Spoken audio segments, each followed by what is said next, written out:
Director of Hall County Department of Corrections, Todd Bahinsky, says that the tablets will improve workflow by condensing the amount of paperwork. Spencer, the Madrigals were only one of 3 schools selected to perform, and they were the only school outside of the Omaha Metro. As soon as school resumed, they started practicing. Yo says most high school choirs learn 3 songs by October. This group will be learning 8 for their performance on Saturday. Spencer, maybe Local 4 can have a small ensemble. I disagree.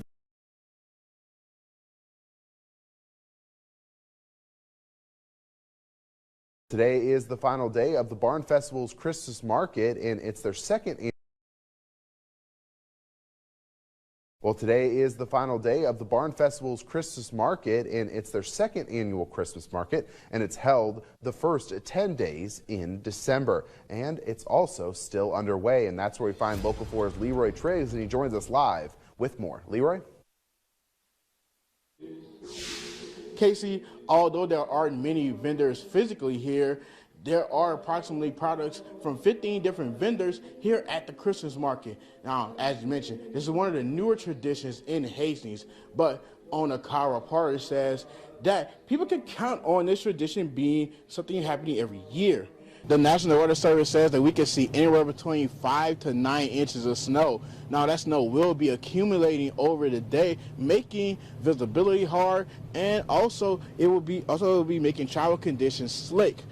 Adams County Emergency Management Director Ron Pugh says when it comes to a storm, you should always be prepared for the worst. In this case, the emergency management team is prepared for an all-out blizzard. They met with officials within the county to ensure they're ready for all challenges ahead. Pugh says based on how the wind blows, some roads can become impossible to use for travel, which is why he's urging people to stay off the road. Don't go out if you have to. If you do go out and you're in blizzard conditions or serious conditions like we're facing, make sure you let somebody know where you're going, the route you're taking, and call them when you get there so that everyone knows that they're safe. Pugh says if you get stranded in your vehicle in a blizzard, you should stay in your vehicle and wait for help. He also says you should fill your gas tank before traveling in these conditions, and no matter the location, you should treat every road as if it's dangerous to use for travel. Pugh says the blizzard is now expected to fizzle out by Tuesday morning. He hopes that's the case because Tuesday will be a prime day for people traveling back home from Christmas gatherings. But for now, enjoy the snow and have a Merry Christmas. Reporting from Hastings, Leroy Triggs, Local 4 News. A new form of planting has entered central Nebraska and is in the form of wool pellets. Wool pellets hold 3 times their weight in water and release healthy nutrients into your soil, such as nitrogen and potassium. Landis Murphy says wool pellets work great in times of drought. She says they are 8% nitrogen and 4% potassium, adding plants will come out bigger and healthier. I use a 2-step manufacturing process. So first up is a wool shredder. So we take the raw fleece, we don't clean it at all. We put it through the wool shredder and it slices up the fleece into more manageable pieces for a pellet mill. So then the pellet mill is the second step. So it condenses the wool with a roller and die plate mechanism. Landis Murphy says once that process is complete, you have a wool pellet. She says she gets through 40 pounds of wool per hour, but her ambition doesn't end with operating out of her garage. Right now, we're a pretty small operation, but we would like to grow into more like market farmers, like small-scale vegetable producers, so they use like 100-foot beds. Angie Murphy says she worked with another farm last year and her wool pellets produce more than ordinary growing seeds.